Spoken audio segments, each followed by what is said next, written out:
आज की ताजा खबरों के इस अपडेट में बात करेंगे देश भर की तमाम बड़ी और काम की खबरों के साथ ही सरकार की ओर से आज लिए गए कुछ महत्वपूर्ण फैसलों, जारी किए गए कुछ नए नियमों की। इसके अलावा व्हाट्सएप का इस्तेमाल करने वाले लोगों के लिए एक जरूरी और महत्वपूर्ण खबर निकल कर सामने बताएंगे आपको आगे इस अपडेट में। इसके अलावा अब निजी वाहनों को नहीं देना होगा टोल टैक्स, सरकार ने दी है बड़ी राहत। क्या है ये पूरी बड़ी खबर बताएंगे आपको आगे इस अपडेट में। इसके अलावा गूगल पे यूज करने वाले लोगों के लिए काम की खबर, अब गूगल पे यूजर्स के लिए शुरू हुई है नई सर्विस, अब एक क्लिक में मिलेगा 1 लाख रुपए तक का लोन। क्या है ये पूरी बड़ी खबर बताएंगे आपको आगे इस अपडेट में। इसके अलावा एलपीजी उपभोक्ताओं को लग सकता है झटका, महंगा हो सकता है एलपीजी सिलेंडर, इस खबर को भी जानेंगे पूरे विस्तार से। इसके अलावा सरकारी नौकरी करने वाले लोगों के लिए एक बड़ी खुशखबरी है, बताएंगे आपको आगे इस अपडेट में। इसके अलावा कुछ टेक्नोलॉजी से जुड़ी कुछ महत्वपूर्ण बड़ी खबर है, बताएंगे आपको आगे इस अपडेट में। इसके अलावा फ्री फायर गेम खेलने वाले लोगों के लिए भी आज एक जरूरी और महत्वपूर्ण खबर निकल कर सामने, बताएंगे आपको आगे इस अपडेट में। साथ ही कोरोना कर्फ्यू और लॉकडाउन से जुड़ी कुछ महत्वपूर्ण बड़ी खबर है, बताएंगे आपको एक एक करके इस अपडेट में। साथ ही आज के तमाम बड़ी और काम की पूरी 20 खबरों की बात करेंगे आगे इस अपडेट में। बात करते हैं आज की पहली बड़ी खबर की, तो गूगल पे का इस्तेमाल करने वाले लोगों के लिए खुशखबरी, अब गूगल पे ने लॉन्च की है नई सर्विस, अब एक क्लिक में मिलेगा 1 लाख रुपए का लोन।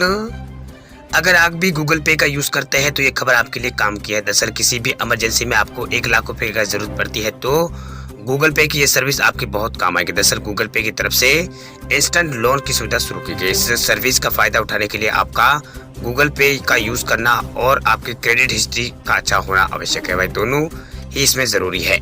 ऐसा होने पर आपको मिनट में यहाँ पर 1 मिनट के अंदर ही आपको 1 लाख रुपए तक का पर्सनल लोन यहाँ पर मिल जाएगा। दरअसल यहाँ पर DMI फाइनेंस लिमिटेड ने गूगल पे के साथ डिजिटल पर्सनल लोन ऑफर करने की नई सर्विस यहाँ पर लॉन्च की है। दरअसल जो DMI फाइनेंस लिमिटेड है उसने यहाँ पर गूगल पे के साथ डिजिटल पर्सनल लोन ऑफर करने के लिए जो नई सुविधा यहाँ पर शुरू की है, भाई गूगल पे यूजर्स को इस सर्विस के तहत डबल फायदा यहाँ पर मिलेगा। पहला तो आपको गूगल पे का कस्टमर एक्सपीरियंस मिलेगा, दूसरा यह है कि आपको इस प्लेटफॉर्म के जरिए आप DMI फाइनेंस से इंस्टेंट पर्सनल लोन यहाँ पर ले सकते हैं। भाई इंस्टेंट लोन सर्विस का फायदा गूगल पे यूज करने वाले हर यूजर्स को यहाँ पर नहीं मिलेगा। आपकी क्रेडिट हिस्ट्री कैसी है इसी के आधार पर यह तय होगा कि आपको लोन मिलेगा या नहीं मिलेगा। इस तरह से आप यहाँ पर इसमें देख सकते हैं। इस सुविधा के तहत आप DMI फाइनेंस की तरफ से तय शर्तों के हिसाब से प्री क्वालिफाइड जो एलिजिबल यूजर्स तय यहाँ पर किए जाएंगे। ऐसे ग्राहकों को गूगल पे के जरिए लोन ऑफर किया जाएगा।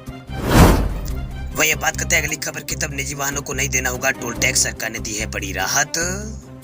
मध्य प्रदेश सरकार ने निजी वाहन चालकों को बड़ी राहत देते हुए टोल टैक्स नहीं लेने का फैसला किया है। दरअसल सरकार के फैसले के बाद टोल टैक्स अब केवल यहाँ पर बेरिया पर ही अब केवल कमर्शियल वाहनों से ही यहाँ पर टोल टैक्स लिया जाएगा। निजी वाहन मालिकों को बिना टोल टैक्स चुका ही यात्रा वो कर सकेंगे। इसके लिए मध्य प्रदेश सरकार ने टोल टैक्स संबंधी नीति में संशोधन किया है। पॉलिसी में बदलाव के बाद अब प्रदेश में नई सड़कों पर निजी वाहनों से टोल टैक्स यहाँ पर नहीं वसूला जाएगा।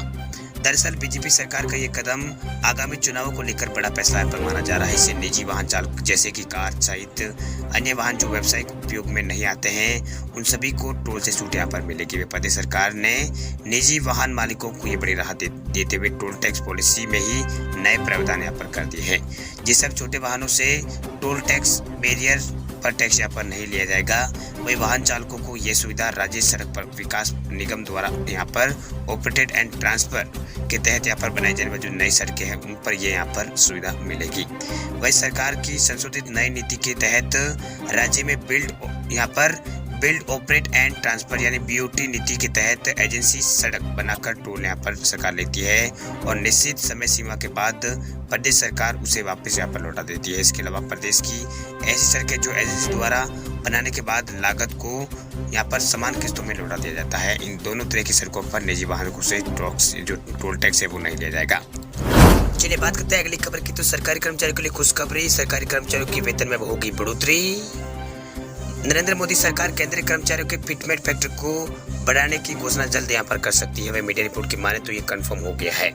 वही सरकार फिटमेंट फैक्टर को मंजूरी देगी और सरकार का ध्यान फिटमेंट फैक्टर को बढ़ाकर न्यूनतम बेसिक सैलरी को 18,000 से बढ़ाकर 26,000 रुपए करने का है। वही केंद्र सरकार के कर्मचारी संघ लंबे समय से फिटमेंट फैक्टर को यहाँ पर 2.5 गुना से भी ज्यादा बढ़ाकर 3.68% करने की मांग कर रहे हैं ताकि न्यूनतम वेतन 18 से 26,000 हो जाए। अगर मीडिया रिपोर्ट की माने तो यहाँ पर कर्मचारी यूनियन का कहना है कि सरकार कर्मचारी की मांग को अगर नजरअंदाज नहीं करती है तो केंद्रीय कैबिनेट सचिव और कर्मचारी यूनियन की मुलाकात पहले यहाँ पर हो चुकी है। इस मुलाकात में एसोसिएशन को आश्वासन दिया गया कि फिटमेंट फैक्टर की तरफ सरकार यहाँ पर ध्यान दे रही है। वही रिपोर्ट्स के मुताबिक केंद्रीय कर्मचारियों की इस डिमांड पर सरकार काफी समय से विचार कर रही है। हालांकि चुनाव के कारण आचार संहिता लागू है, जिसके कारण देरी हो रही है। ऐसे उम्मीद है कि होली के तोहफे के तौर पर सरकार कर्मचारियों का फिटमेंट फैक्टर बढ़ा सकती है, इससे बेसिक सैलरी में बढ़ोतरी होगी। वही बात करते हैं अगली खबर की, तब और महंगा हो सकता है एलपीजी सिलेंडर। बजट में सब्सिडी घटने से रसोई गैस के बढ़ेंगे दाम। भविष्य में एलपीजी सिलेंडर महंगे होने वाले हैं। दरअसल हालिया बजट में वित्त मंत्री निर्मला सीतारमण ने फ्यूल सब्सिडी में कटौती की है।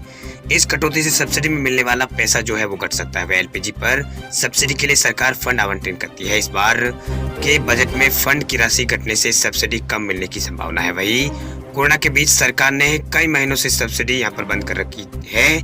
वह कुछ राज्यों को छोड़े तो एलपीजी सिलेंडर की सब्सिडी को यहाँ पर नहीं दिया जा रहा है। इसी का सबसे बुरा असर कम आय वाले परिवारों को और मध्यम वर्गीय परिवारों को लोगों पर देखा जा सकता है। इस बार के बजट में सरकार ने फर्टिलाइजर, फूड और पेट्रोलियम सब्सिडी में कटौती की है। ये तीनों सब्सिडी आम लोगों के लिए बहुत ही अहम है। वह तीनों की तुलना करें तो पेट्रोलियम सब्सिडी सबसे कम है, लेकिन इसका सबसे बड़ा असर देखा जाएगा। चलिए बात करते हैं अगली खबर की, तो व्हाट्सएप यूजर्स भी फेसबुक की तरह लगा सकेंगे cover photo. Popular instant messaging app WhatsApp पर एक नया अपडेट आने वाला है। वह रिपोर्ट के मुताबिक इस नए अपडेट में यूजर्स फेसबुक जैसे कवर फोटो व्हाट्सएप पर लगा सकेंगे। दरअसल व्हाट्सएप बिजनेस अकाउंट के लिए कवर फोटो सेट करने का अभी यहाँ पर जो काम है फिलहाल चल रहा है। दरअसल व्हाट्सएप की सभी डेवलपमेंट को ट्रैक करने वाली जो वेबसाइट है वह बीटा इन्फोस की रिपोर्ट के अनुसार जब बीटा टेस्टर के लिए ये फीचर अनेबल होगा तो उसके बिजनेस प्रोफाइल सेटिंग में कुछ यहाँ पर बदलाव होंगे। दरअसल बीटा इन्फो द्वारा शेयर किए गए स्क्रीनशॉट के अनुसार व्हाट्सएप यूजर्स के बिजनेस अकाउंट की सेटिंग में एक कैमरा बटन पेश किया। यहाँ पर जो कैमरा बटन है वो पेश करने की योजना बना रहा है, जिसके जरिए यूजर्स एक कवर फोटो सिलेक्ट कर सकते हैं या फिर नए फोटो क्लिक करके कवर फोटो बना सकते हैं। वही बात करते हैं अगली खबर की, तो रेल यात्रियों के लिए खुशखबरी। अब हफ्ते में 4 दिन दौड़ेगी तेजस एक्सप्रेस ट्रेन।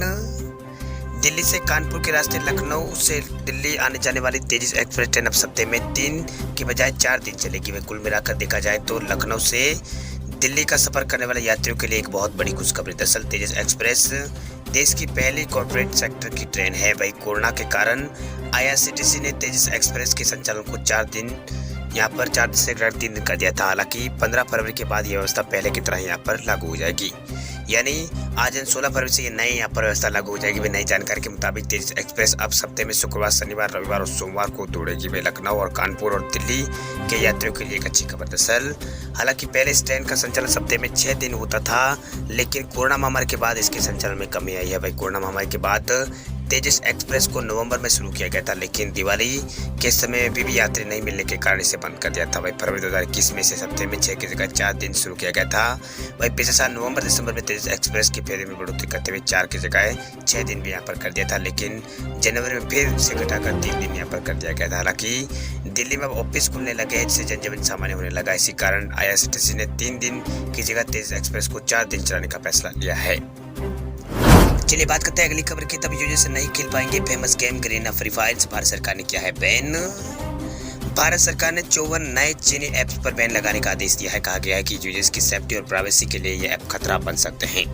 वैसे तो इनमें से कई भारत में इतने पॉपुलर नहीं है या ज़्यादा इस्तेमाल नहीं किए जाते हैं, लेकिन लिस्ट में एक बड़ा नाम भी शामिल है, गरीना फ्री फायर। हैरानी वाली बात है कि इस गेम में यहाँ पर उस गेम का दूसरा वर्जन है फ्री फायर मैक्स को अभी भी यहाँ पर गूगल प्ले स्टोर पर शामिल किया गया है। सरकार का कहना है कि ये ऐप कथित तौर पर जरूरी परमिशन ले रहे हैं और यहाँ पर सेंसिटिव यूजर्स का जो डेटा है उसको कलेक्ट कर रहे हैं। कहा जा रहा है कि कलेक्ट किए गए डेटा का दुरुपयोग यहाँ पर किया जा रहा है और एक दूसरे देशों में मौजूद सर्वरों को यहाँ पर ये ट्रांसफर किया जा रहा है। सरकार ने कहा है कि इसके अलावा दूसरी गंभीर चिंताएं भी है, क्योंकि इनमें कुछ यहाँ पर ऐप कैमरा माइक यूजर्स की जासूसी और निगरानी को अंजाम यहाँ पर दे सकती है। वह यूजर्स लोकेशन यानी जीपीएस तक यहाँ पर पहुँच सकते हैं और पहले से ब्लॉक की तरह यहाँ पर मैलिशियस नेटवर्क एक्टिव करने का अंजाम यहाँ पर दे सकती है। ये देश की संप्रभुता के लिए खतरा था, इसलिए यहाँ पर सरकार ने इस गेम को बैन कर दिया है। इसके अलावा पहली बार नहीं है जब सरकार ने ये गेम यहाँ पर बैन किया। दरअसल भारत सरकार ने अब तक 273 ऐपों को बैन कर दिया है। पिछले साल भी जून 2020 में यहाँ पर अली एक्सप्रेस, विवो और वीचाट और शेयर इट जैसे लोकप्रिय ऐप भी यहाँ पर देश में बैन कर दिए गए थे।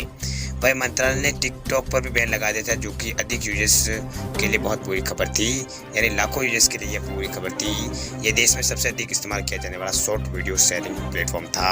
यह इतना पॉपुलर था कि भारत में टिकटॉक के बैन होने के ठीक एक हफ्ते बाद इंस्टाग्राम रील को लॉन्च किया गया था। यह एक तरह का यहाँ पर शॉर्ट कॉन्सेप्ट को फॉलो करता है और लोगों को तुरंत शॉर्ट वीडियो बनाने और शेयर करने का ऑप्शन देता है।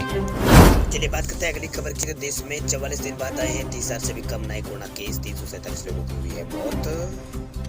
भारत में पिछले 24 घंटों में कोरोना के 27,409 नए कोरोना केस सामने आए, जिससे संक्रमण के मामलों की संख्या 4,26,12,000 पार हो गई है। करीब ये देश में 44 दिन बाद संक्रमण के दैनिक मामले 30,000 से कम आए। वहीं 4 दिन में की संख्या घटकर भारत में 4,23,000 से कम हुई है।